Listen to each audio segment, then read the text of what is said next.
오늘 찬양 중에 정말 마음이 너무 뜨거워졌어요. 정말 주님 다시 오실 때까지 벌써 메시지가 다 온 것 같아요. 내가 이 일을 가리라. 오늘 설교 안 해도 정말 여러분이 다 메시지 받으셨을 줄 믿습니다.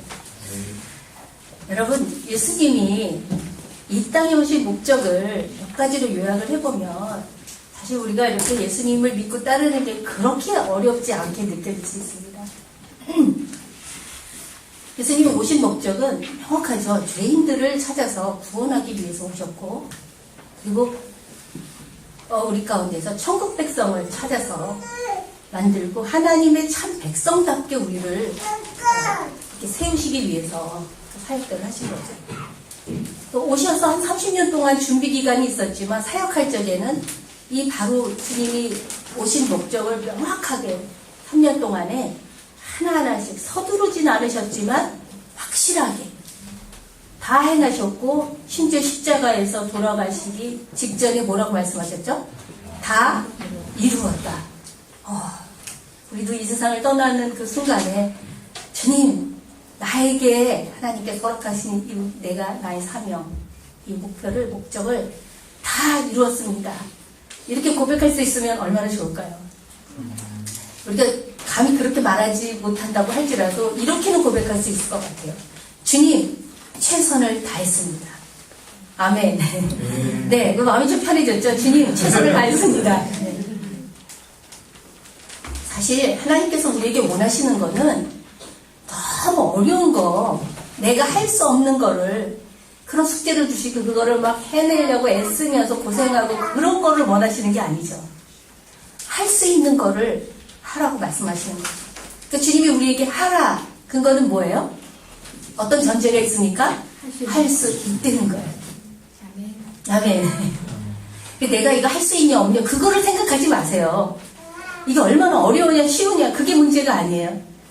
이게 진리다 그러면 우리가 아멘 그러고 받아들이면 되고, 하라 그러면 그냥 하면 되는 거예요.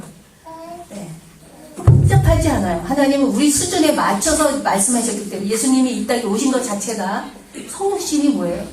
눈높이를 맞춰주신 거잖아요. 우리 인간의 몸을 입고 오셔서, 심지어 어린아기를 태어나셔서, 그래서 또 문화를 익히시고 언어도 배우고 인간의 연약함도 경험하시고, 죄는 없으시지만 죄를 빼놓은 나머지는 다 우리랑 똑같은 과정을 예수님께서 경험을 하신 거죠. 근데 예수님이 이제 공생애를 시작하시면서 첫 마디가 뭐였나요? 회개하라.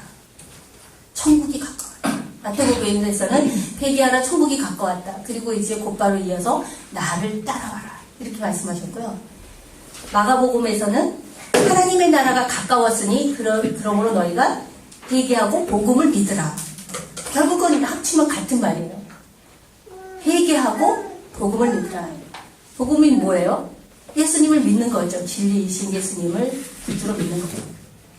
예수님을 믿고 따라가는 것입니다. 그게 이제 예수님께서 원하시는 이제부터 주님이 하시려고 하는 그 천국 백성 만드는 일에 사람들을 모으는데, 때가 찼다.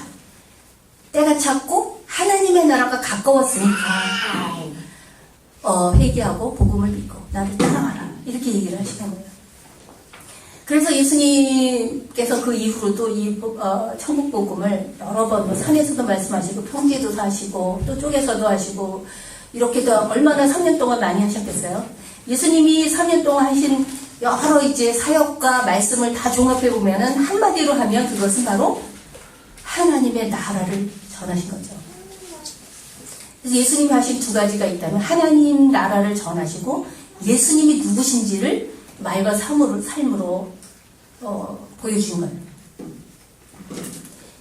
어떤 사람은 이제 바울이 회심이 급진적으로 이루어졌다고 그렇게 얘기를 하는데, 저는 예수님, 부활하신 예수님을 만났을 때 급진적인 회심을 한 건 사실이지만 그게 하루아침에 된 건 아니라고 생각합니다. 예수님이 누구신지 제대로 알을 때, 회심이 어떻게, 요즘에 제가 회심에 꽂혀 있는데 회심이 어떻게 일어나는가, 참된 회심은 무엇인가, 그런 책들 보고 고민하고 성경을 읽다 보니까 회심의 본질은 딱 두 가지예요. 죄와 우상을 버리고 거기서 돌이켜서 살아계신 하나님께로 돌아오는 거예요. 그러니까 하나만 있으면 진정한 회심이 아닌 거예요. 죄는 버렸는지 모르지만 그것보다 더 도덕적으로 나은 삶을 사는 게 아니라 주 예수님께 돌아와서 예수님을 따르는 것이 그게 회심의 본질인 거예요. 근데 대부분 두 가지가 동시에 일어나게 되죠. 어떻게 해서 이게 일어나게 되나? 진리의 말씀에 들어가서 두 가지를 깨달아야 된다는 거예요. 첫 번째는 예수님이 하나님의 아들이시고 그분이 주님이시라는 거를 깨닫는 거예요. 베드로도 제자들의 경우에는 회심이 천천히 이렇게 과정이 점진적으로 일어났던 어떤 분이 이렇게 말씀하셨는데 그건 맞는 말인 것 같아요. 이 진리를 깨닫는 거는 하루아침에 우리가 깨닫는 게 아니라 예수님이 누구신지를 조금씩 더 알아가는 중에 베드로가 깊은 곳에 가서 그물을 내리라 이렇게 했는데 정말 그물이 찢어지기 직전까지 이렇게 막 153마리 이렇게 잡았다 그러잖아요. 모나미 불펜에 154 이렇게 써 있는데 그렇게 큰 물고기인가 봐요. 그렇죠? 그 정도로 그랬을 때 베드로가 와 주님 대박입니다 이러질 않고 어떻게 반응했죠? 엎드려서 주여 나를 떠나소서 나는 죄인입니다. 그게 뭐예요? 예수님은 하나님이신다 이 고백하는 거예요. 그런 이분이 정말 하나님의 아들이구나 하나님이시구나 이거를 깨달을 수 있는 이 사건들이 많이 있었죠. 한두 번이었겠습니까? 근데 그게 보고 듣고 경험하고 보고 듣고 경험하고 하는 거를 계속 하는 중에 점점 정말 이분인가 아닌가 긴가민가 그러는 중에 어떤 임계점에 이렇게 딱 도달했을 때 딱 정말 그게 고백을 하게 되는 거죠. 그래서 베드로가 처음으로 그 고백을 하잖아요. 예수님이 정말 이제 십자가를 지어야 되실 그럴 때가 점점 가까울 때 드디어 이제 졸업시험 문제를 하나 내셨어요. 뭐였을까요? 한 가지 질문에 대답하는 게 졸업시험이에요. 너희는 내가 누구라고 하느냐 이거예요. 처음에는 이제 대답하기 좋은 질문부터 하셨어요. 사람들이 나를 누구라고 하느냐 이렇게 물어보셨고 그 다음에 너희는 나를 누구라고 하느냐 이것보다 중요한 질문이 없어요. 우리는 계속 그런 질문 나는 누구인가 나는 누구인가 나는 왜 사는가 나 누구인가 나 어디로 가야 되나 뭐 해야 되나 그게 고민이지만 그게 어디서 답이 나옵니까? 나의 주 예수님이 누구신가를 알 때 그분을 통해서 내가 누군지가 명확해지는 것이죠. 예수님이 이들을 데리고 이제 산에 올라가서 이제 마태복음 5장, 6장, 7장 보면 이어서 이제 그 예수님의 산에 올라가서 천국 복음을 전하십니다. 예수님이 말씀하신 복음은 다 천국 복음이지만 특별히 이 산상수훈은 예수님이 말씀하신 모든 천국 복음 중에서도 에피스라고 볼 수가 있죠. 천국에 대해서, 천국 백성의 정체성에 대해서 어떻게 천국 백성이라는 그런 기준이 뭐냐, 사명이 뭐냐, 어떻게 살아야 되냐 이런 것들을 이렇게 얘기하고 계시는 거죠.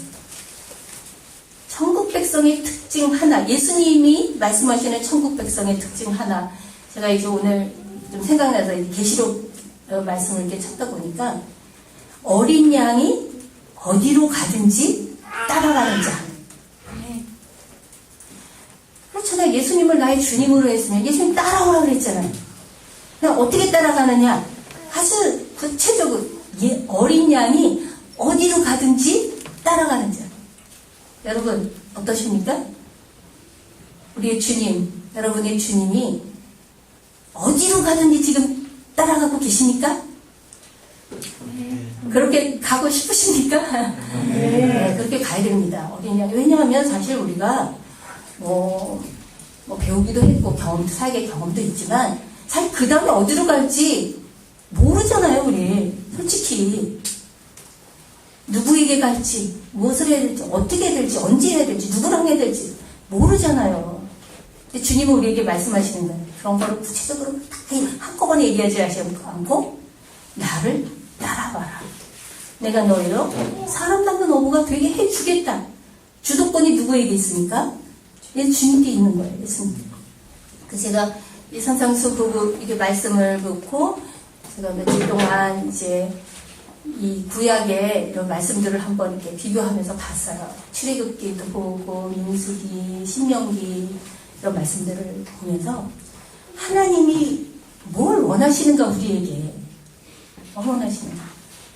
이게 지금 구약의 말씀과 신약의 말씀이 다르지가 않은 거예요. 핵심이 뭐예요? 이스라엘아 들으라.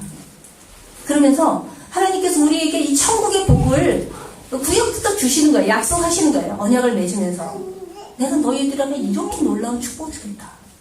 근데 조건이 있어요. 조건은 단 하나. 그걸 듣고 행하라는 거예요. 들으라는 거는 잘 듣기만 하는 게 아니라 뭐예요? 듣고 행하라는 거예요. 이본론적으로 요즘에는 많이 듣는 건 듣는 거고 행하는 건 행하는 건데 성경에서 얘기하는 들으라는 그런 게 아니에요. 통합되어 있어요. 들으라는 거는 뭐냐면 듣고 행하라는 거죠. 순종을 얘기하는 거예요. 그래서 제가 이제 그 구약과 이 신약의 예수님이 하신 산상수훈과 뭐 같은 건 뭐고 다른 건 뭔가 그런 거 궁금해서 좀 한번 이렇게 해봤어요. 했더니 이 언약을 성립하는 이 조건과 프로세스가 굉장히 같아요. 보니까 먼저 하나님께서 말씀하세요. 내가 너에게 이렇게 놀라운 복을 주겠다. 그 다음에 조건이 있는데 뭐냐면은 너희가 먼저 말로 고백하고 동의를 해내는 거예요. 일방적으로 하지 않으세요. 네. 그래서 모세를 통해서 주셨을 적에도 백성들이 네 우리가 그렇게 하겠습니다라고 고백했어요. 결단했어요. 그러고 난 다음에 동물의 피를 흘리는 제사를 드려서 언약이 성립되는 거예요. 그렇죠. 그러니까 하나님은 우리에게 복을 주시겠다고 스스로 약속하셨는데 우리 입장에서 그 언약이 정말 하나님께서 신실하시지만 그게 지켜지려면 내 입장에서는 순종하는 거예요. 하나님이 원하시는 건 순종, 말씀에 순종하는 거예요. 이제 그때하고 지금하고 다른 건 뭐냐면은 그때는 동물의 피였고 지금은 예수님의 피로 언약을 맺으셨다는 거죠. 그리고 내용도 보니까 어떻게 보면은 비슷한 것도 있지만 다른 점이 있어요. 하나님께 우리가 어떻게 해야 되나, 또 인간관계 어떻게 해야 되나 자세하게 이야기하시는데 이렇게 하지 말고 이렇게 해라. 이렇게 하지 말라는 게 있고요. 이렇게 하라는 그 내용이 있어요. 그런데 산상수훈에서는 그게 더 쉬워진 게 아니라 더 수준이 높아졌어요. 네. 그러니까 꼭 집어서 이제 이렇게 해라, 이렇게 하지 마라 이렇게 얘기하셨는데 산상수훈에서는 그거를 한 문장으로 이렇게 하면은 하나님을 사랑하고 이웃을 내 몸같이 사랑하라. 이 속에 다 이 율법이 이루어진다는 거죠. 굉장히 높은 수준을 얘기하고 계시는 거예요. 근데 예수님이 말씀하실 때 이제 산에 오르셔가지고 앉으셨다 그랬잖아요. 모세가 하나님 앞에 말씀을 받으러 갈 적에는 아무도 못 가고 혼자 가서 혼자. 아무도 갈 수가 없어요. 하나님의 그 거룩한 앞에 아무도 나갈 수 없어요. 모세만 허락받고 나갔는데 그리고 말씀을 받아가지고 내려와서 사람들에게 평지에서 하나님께서 이렇게 말씀하셨다 이렇게 전해줬어요. 예수님은 뭐라 그러셨어요? 산에 올라가서 본인이 직접 이렇게 앉으셔가지고 말씀하셨어요. 저는 이제 이게 굉장히 상징적으로 주님이 보좌에 앉으셔서 지금 직접 말씀하시는구나 이렇게 받아들였습니다. 우리는 보통 이렇게 서서 얘기하고 이렇게 앉으시는데 예수님은 앉아서 이렇게 얘기하시는 거예요. 지금 하늘 보좌에 앉으셔서 이 땅에 몸은 와 있지만 주님이 지금 말씀하시면서 이렇게 얘기하시는 거예요. 내가 율법을 완성하러 왔다. 그러면서 너희가 이렇게 들었으나 나는 너희에게 이렇게 말한다. 이렇게 말씀하시는 거예요. 모세는 그렇게 말할 수 없었어요. 하나님이 말씀하신 그대로 전하는 그런 역할이었어요. 모세는 하나님의 종으로서. 근데 예수님은 뭐예요? 나는 이렇게 말한다. 이게 뭐예요? 하나님이 지금 선포하고 계시는 거예요. 내가 이렇게 말한다. 빛이 있으라. 그런 거예요. 빛이 있으라. 말씀하신 대로 된 거예요. 지금 주님께서 지금 우리에게 직접 오셔서 인간의 몸을 입고 오셨지만 우리의 눈높이에 맞춰서 지금 천국 복음을 하나님의 아들이신 예수님께서 직접 얘기하고 계시는 거예요. 너희가 하나님의 말씀을 들어서 전하고 하는 중에 왜곡도 일어나고 잘못 해석하는 것도 있었겠죠. 너희가 이렇게 들었지만 나는 너희에게 이렇게 말한다. 라고 이렇게 지금 말씀하고 계십니다. 오늘 산상수훈의 5정, 6정, 7정을 지금 논하지는 않겠습니다. 여러분 다시 가서 한번 자세히 보시기 바랍니다. 여기도 지금 언약을 맺으시는 거예요. 보통 하나님이 주시겠다 그런 축복은 너희가 이렇게 하면은 이렇게 하겠다. 우리가 해야 될 일을 참 짧게 얘기하시고 너희가 그런데 그렇게 하지 않을 경우에 하나님께로부터 오는 그 징계, 그 벌에 대해서는 축복보다 한 3배 정도 더 긴 것 같아요. 구약에서도 보면 항상 더 길어. 자세하게. 여기 뭐 들어와도 나가도 복을 받고 있는데 여기는 들어와도 져주고 나가도 져주고 어디 그런 건 우리가 막 스킵하죠. 이거는 나에게 주시는 말씀이 아니야. 근데 왜 이렇게 길게 말씀하실까? 정신 차리라는 거죠. 우리가 선택하는 거예요. 선택하는 거예요. 너희가 순종하고 따라오면은 이런 놀라운 복을 받는데 불순종하고 나가면은 그 언약이 성립되지 않는 거예요. 하나님은 신실하시고 긍휼하시기 때문에 오래 참으시고 또 예수님까지 오셔서 우리 때문에 우리를 위해서 대신 목숨까지 바쳐주시지만 그래도 하나님께서 끝까지 우리 연약함과 그 악함을 아시면서도 끝까지 포기하지 않는 한 가지가 뭐예요? 하나님 말씀에 순종하는 백성을 만들어내고야 말겠다는 하나님의 의지가 있는 거예요. 우리가 그렇게 변화되는 거는 하나님의 열심과 은혜인 줄로 믿습니다.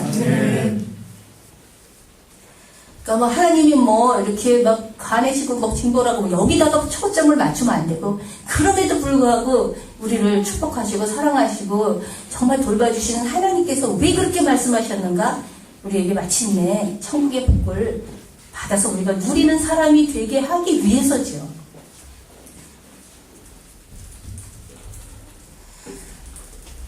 근데 여기 오늘 마태복음 7장 21절 혹시 여러분 이제 다시 성경 펴서 오늘 우리에게 주시는 정말 정신 차려서 들어야 될 7장 21절을 한번 같이 읽어보도록 하겠습니다. 시작.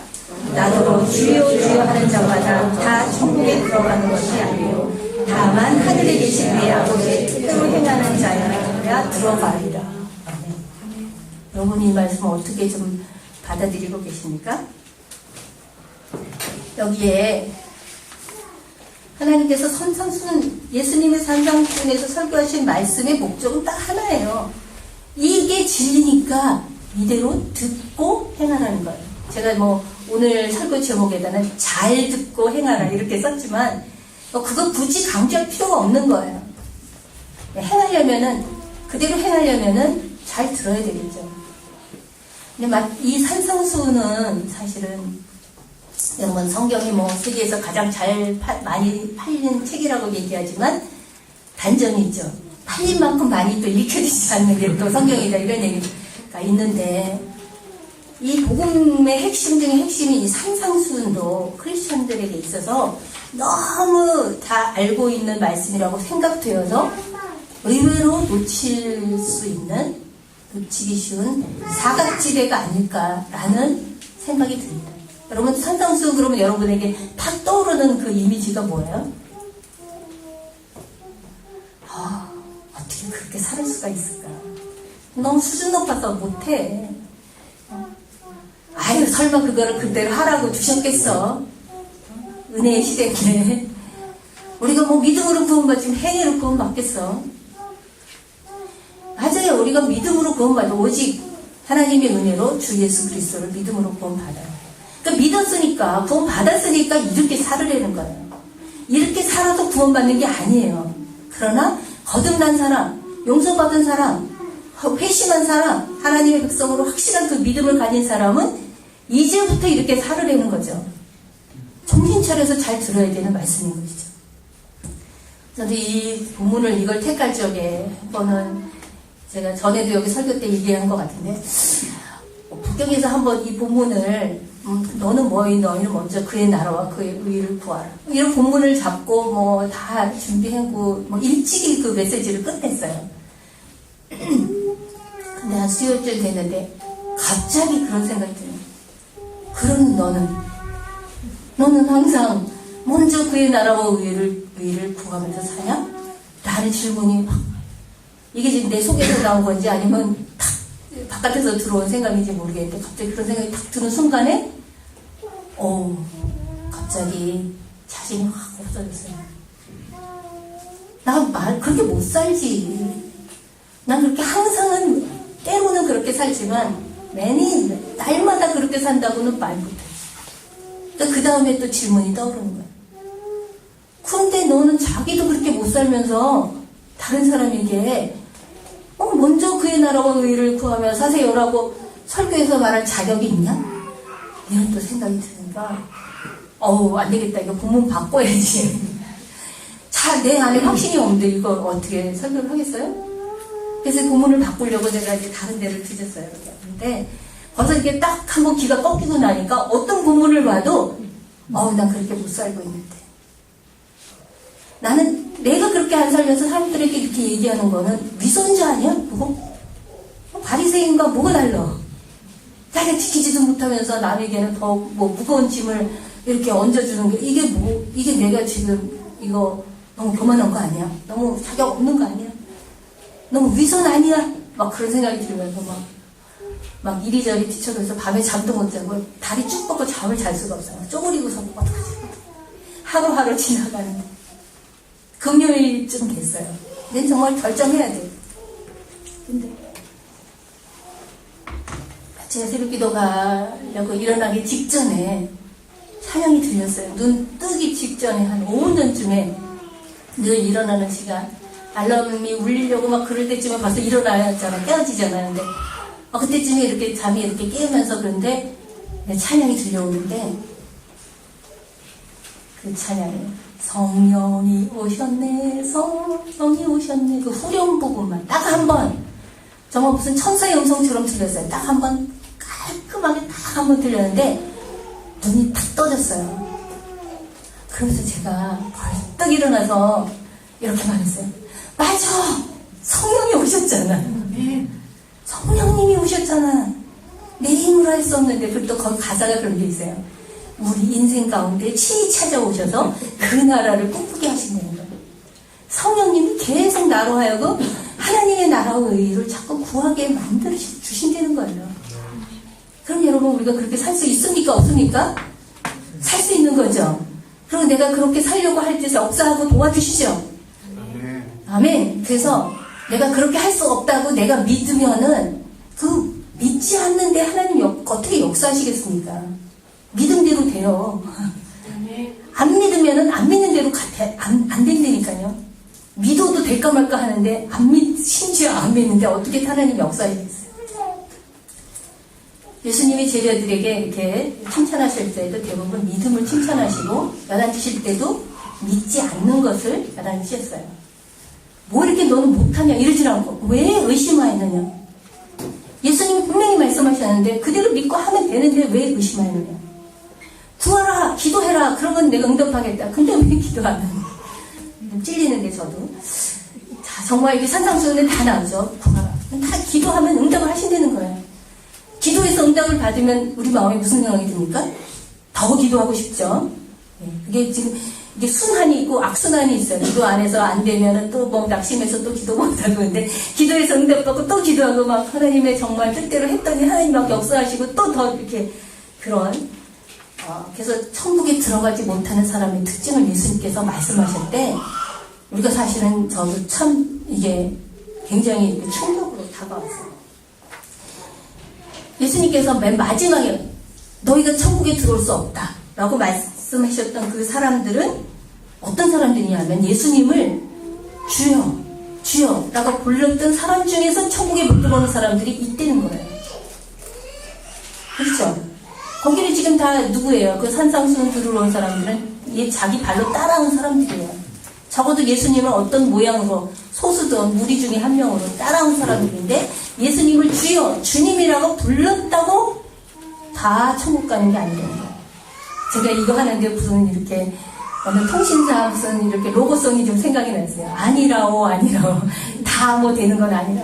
근데 주여만 불렀다고 다 들어가는 게 아니라는 거예요. 천국에.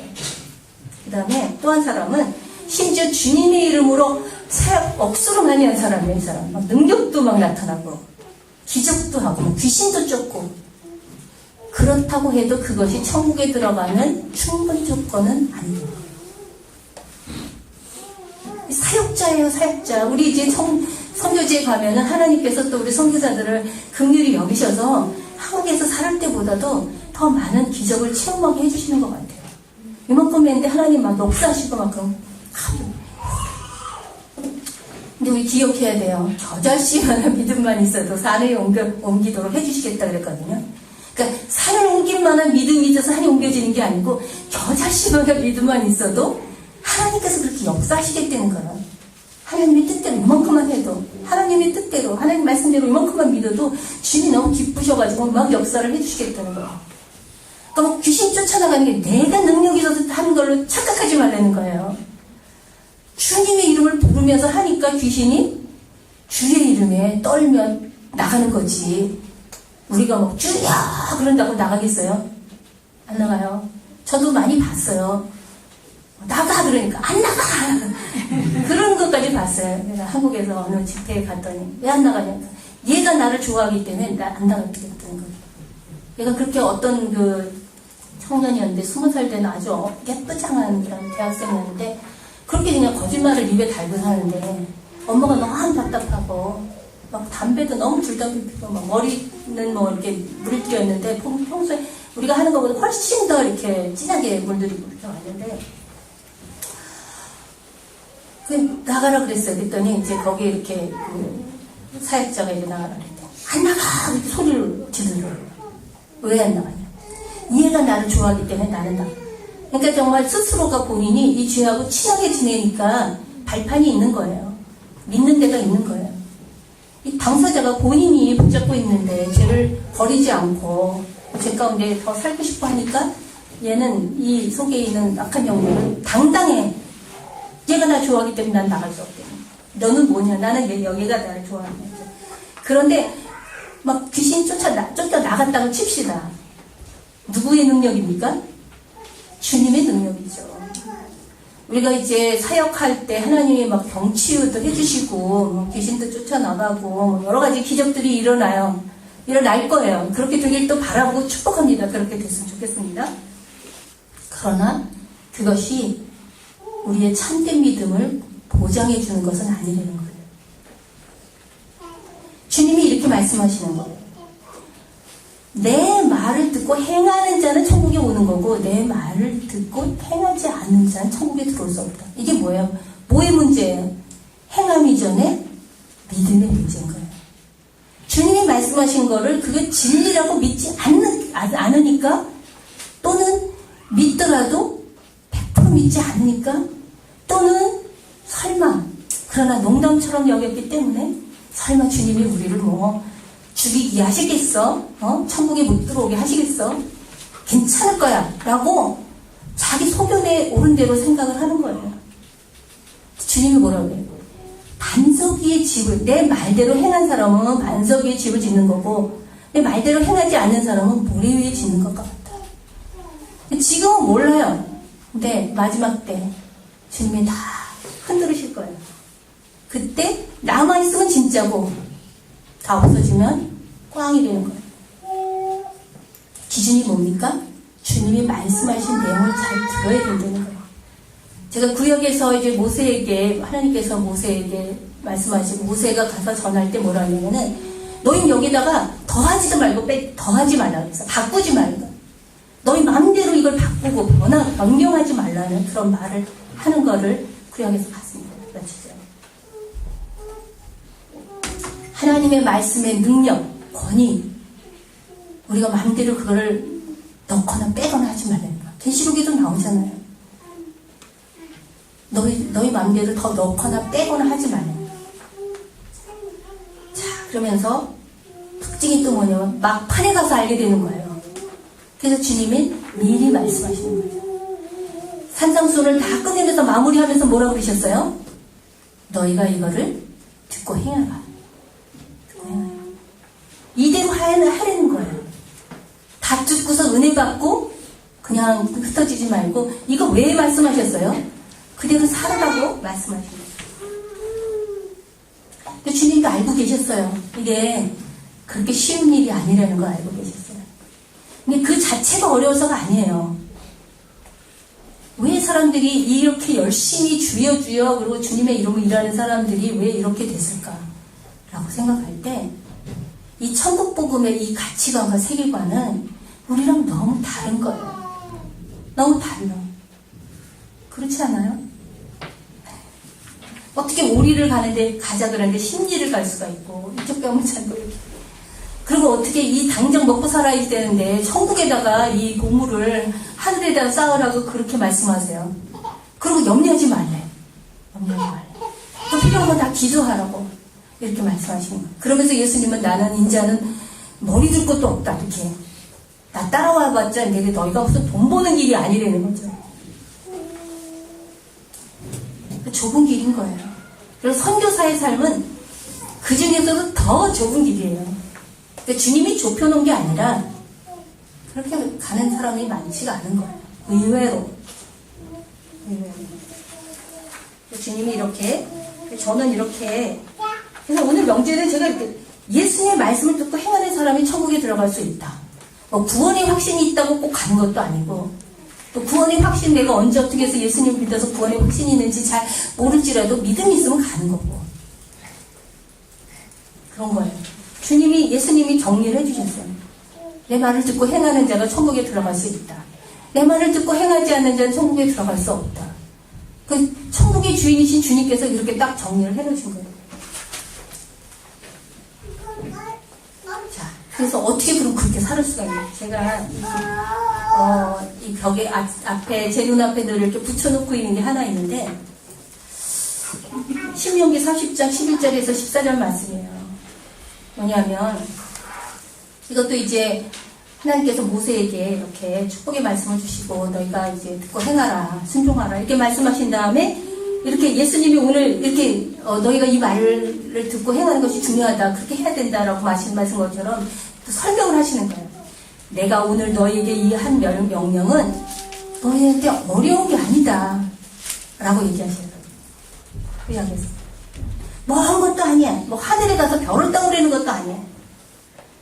또 하나님의 명령이 저 멀리서 저 햇사지 가서 갖고 오려는 것도 아니고 뭐 바다 속에 들어가서 또 건져 갖고 오려는 것도 아니고 그래서 오직 그 말씀이 너에게 심히 가까이 있다. 그 말씀은 내 입에 있고 내 마음에 있기 때문에 결론이 뭐예요? 그래서 내가 이것을 행할 수 있다. 라고 구역에서도 그렇게 얘기하셨어요. 네. 근데 예수님은 다른 본문에서 뭐라고 말씀하셨냐면은 수고하고 무거운 짐진 자들아 다 내게로 와라. 내가 너희를 쉬게 하라. 그러니까 이 산상수는 왜 주셨어요? 우리에게 진정한 쉼을 주시기 위해서 주신 말씀인 거예요. 이게 우리를 힘들게 하고 어떻게 이렇게 사나 이런 고민을 주려고 그런 게 아니라 이 말씀대로 믿고 나의 세계관이 천국의 세계관으로 일단 바뀌어지는 게 중요한 거예요. 이게 왜 잘 안 들어오고 잘 못 믿어지냐 하면은 내 생각과 세상의 가치가 너무 다르기 때문에 그런 거죠. 그러니까 누가 맞아요? 그래서 우리는 하나님 나랑 너무 다른 가치관이고 세계관이지만 이 말씀으로 내 생각이 변화되도록 도와주십시오.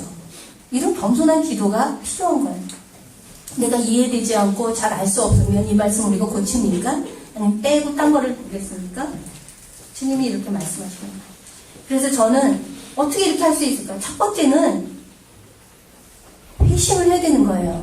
우리가 죄와 우상은 버렸을지 모르지만 예수님을 나의 주인으로 모셔야만 주님의 말씀으로 내가 따라갈 수가 있는 거예요. 나를 따라와라. 그냥 따라가면 기적만 체험하고 뭐 이렇게 하겠어요? 따라오면서 예수님의 말씀대로 순종하는 게 따라가는 것이죠. 그죠? 진정한 회심. 내가 예수님의 다스리심과 보호를 받는 자. 예수님이 어린 양이 어디로 가든지 따라가는 자가 먼저 되는 거예요. 여러분, 주인이 바뀌었습니까?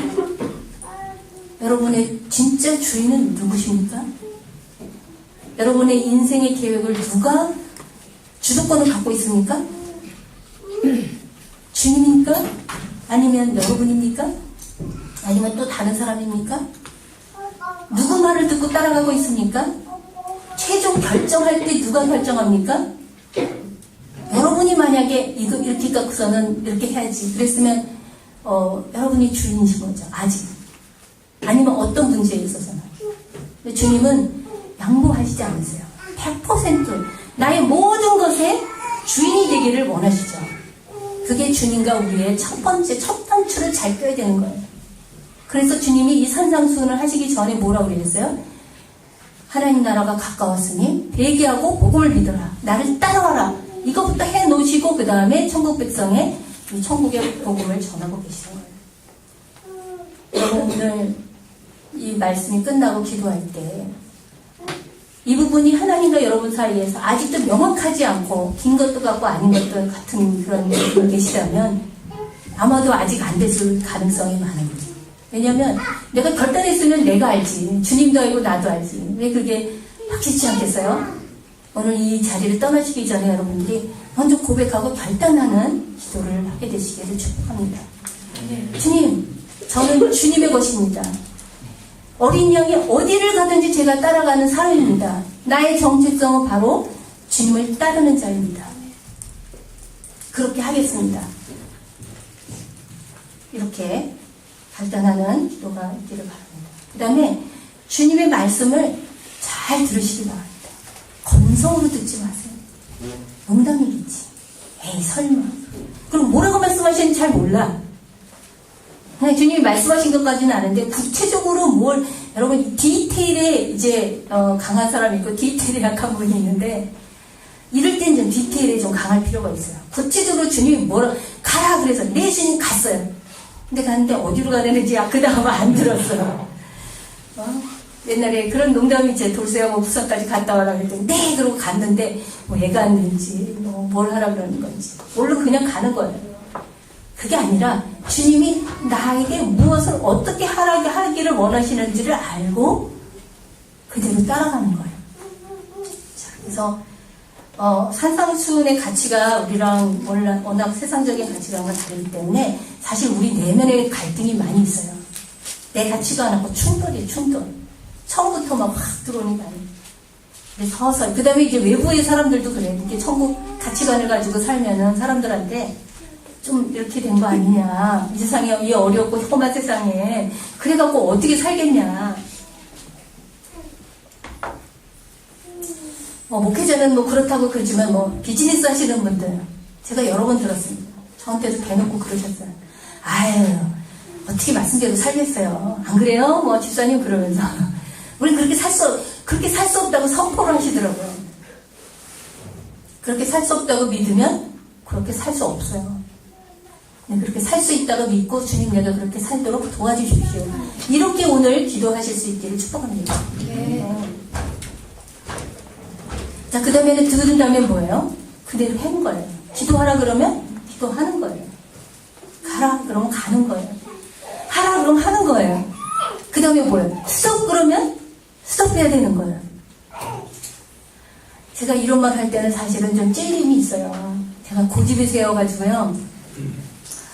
주님이 이제 하라 그럴 적에는 그래도 좀 잘 하는 편이에요. 근데 가다가 스톱 그러면은 스톱이 잘 안 돼요. 뭘 바꿀 때, 진로를 바꿀 때. 그럼 지금 이제 우리 전환기잖아요. 한국에서의 사역을 접고 이제 주님이 어디로 가라 그러는지 떠나가려고 이렇게 준비하고 있는데 계속 주님의 음성을 잘 들어야 돼요. 하여튼. 계속 하나만 듣고서 그걸 평생의 그 지침으로 삼으면 안 되는 거예요.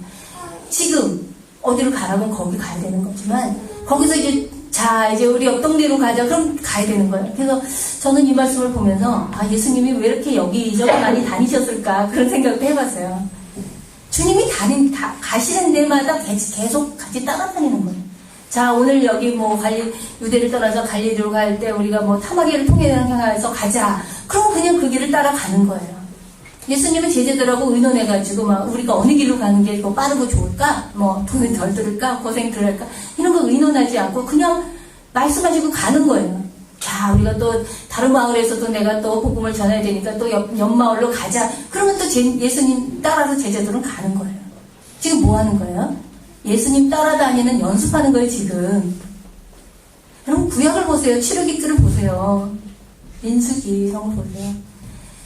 그 장막 위에 주님이 임재하고 계시잖아요. 구름기둥으로.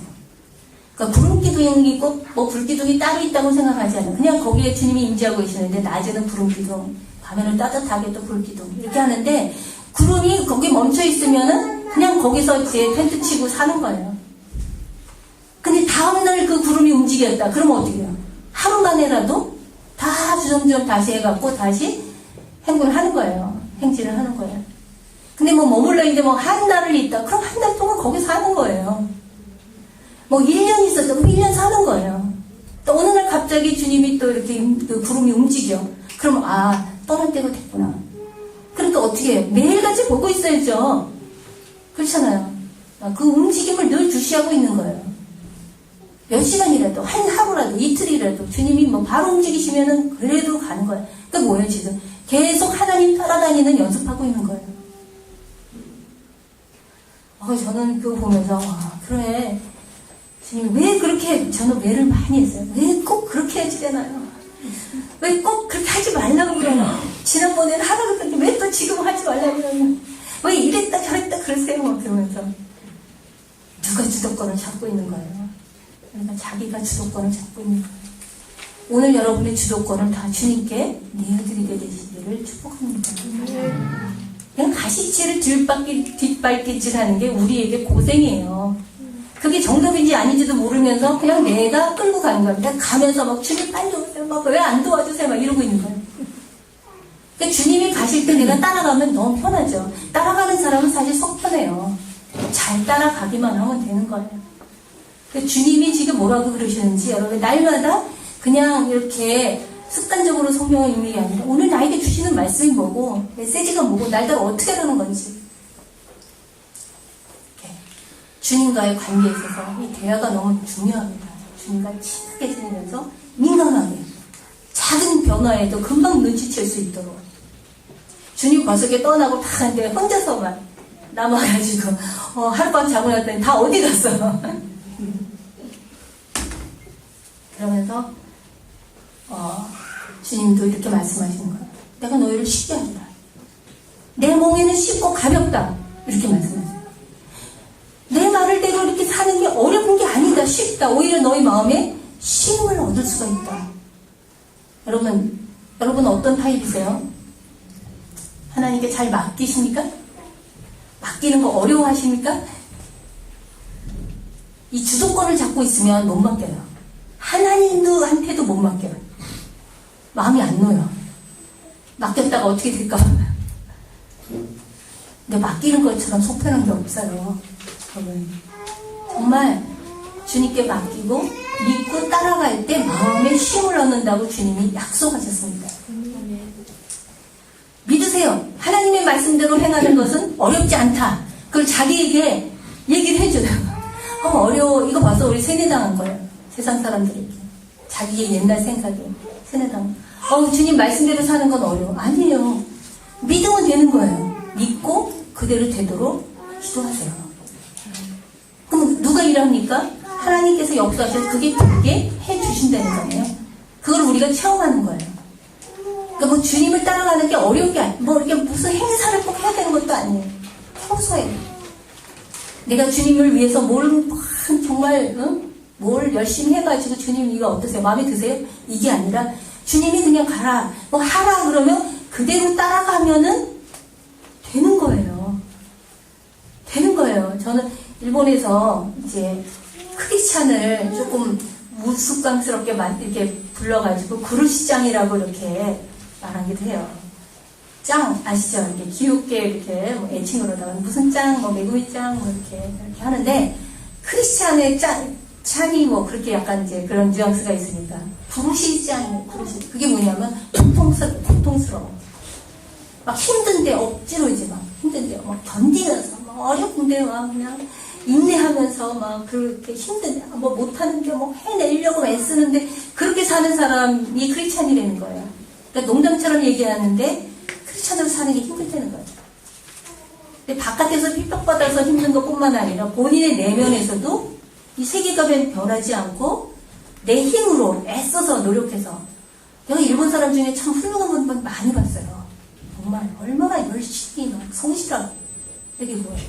내 힘으로 내 노력으로 주님을 기쁘시게 해드리려니까 얼마나 부르심 고통스럽겠어요.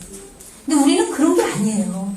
이게 막 장미꽃밭을 가고 막 이렇게 막 쉽고 아무 뭐든지 다 그런 거는 아니지만 그러나 뭐예요? 주님을 따라가는 길에는 주께서 역사하셔서 하나님의 뜻대로 살 수 있도록 주께서 역사하신다는 거예요. 우리가 그거를 믿고 믿음으로 한 발씩 가는 거예요. 어차피 이 세상은 다 믿음으로 사는 거예요.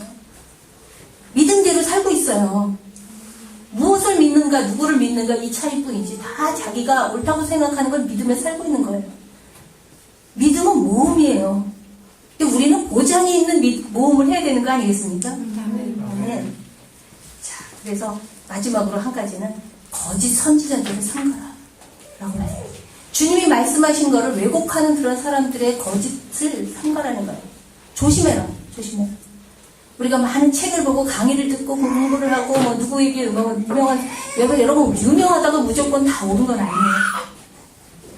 제가 감히 이런 말을 하면은 교만하다고 생각될지 모르지만 저는 마음속에 그런 생각이 들어요. 아니 주님보다 유명한 분이 어디 있어? 예수님보다 성경보다 더 그 위에 권위가 어디 있습니까? 최근에 소천하신 빌리그레엄 목사님이 하나님께 그렇게 놀랍게 쓰임받았던 그 비결 중에 한 가지, 제가 아는 한 가지는 늘 이렇게 설교하실 때 성경을 들고서 The Bible says 이렇게 말씀하셨어요. 한국에 왔을 때도 이렇게 성령님은 이렇게 말씀하셨습니다. 이렇게 선포할 때 그 말씀이 하나님께서 역사하셨다고 저는 믿습니다. 요즘에 우리가 하는 그런 현대 전도 방법에 복음을 축소해서 간략하게 사람들이 기분 나쁘지 않게 잘 포장해서 그 다음에 영접기도 빨리 시키고 영접기도 하고 나면 뭐라 그래요? 지금 구원받았다고 또 선포까지 해주고 잘 모르겠는데 아니에요. 지금 영접기도 했잖아요.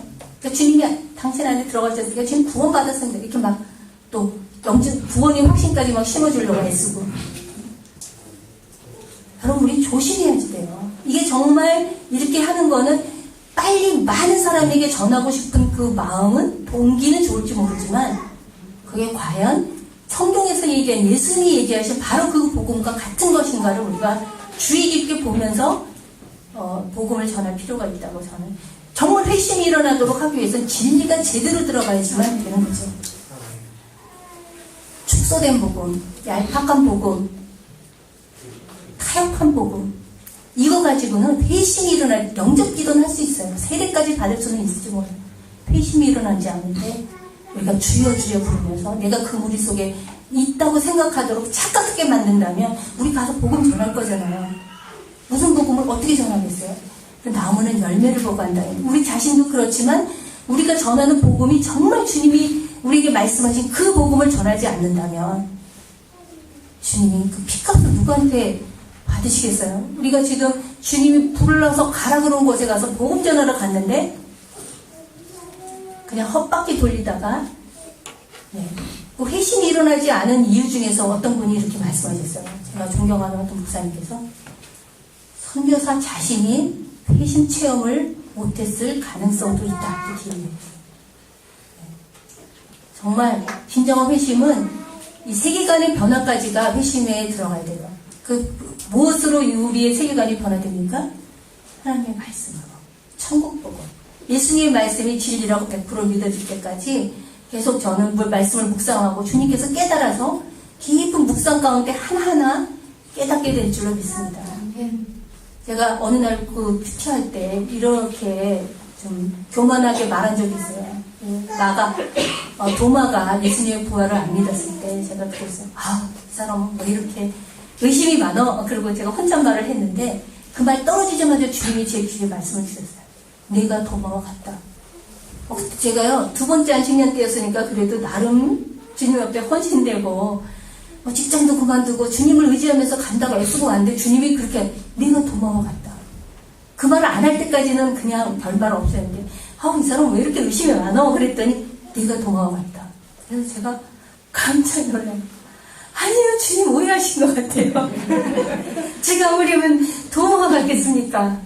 도마한테 실례죠, 제가. 도마가 얼마나 또 나중에 주님을 위해서 헌신한 사람인데, 제가 도마가 같겠습니까? 저는 제가 실수는 많아도 베드로처럼 주님을 사랑하는 자라고 생각했는데, 주님 도마라니야. 두 번째로, 아니다, 내가 도마와 같다. 이렇게 했어요. 그날의 묵상은 갑자기 뭘로 바뀌었냐면, 주님이 내가 도마와 같다고 하신 그 말씀의 뜻이 무엇일까? 그걸 묵상을 했는데, 제가 생각하는 그런 내린 결론은 뭐냐면, 눈에 보이고 확실하고 드러난 어떤 확실하게 검증된 것 외에는 안 믿는 믿음이구나. 도마는 부활하신 주님을 만났을 때 고백했어요. 나의 주, 나의 하나님이라고 고백했어요. 주님께서 네가 도마와 같다. 네가 도구까지도 두들기고 확인한 것만 믿지 말고 내 말을 믿어라. 라고 그날 도전을 받았어요. 저는 오늘 다 같이 일어나셔서 찬양을 하나님께 드리고 이제 기도하면서 말씀을 끝내도록 하겠습니다.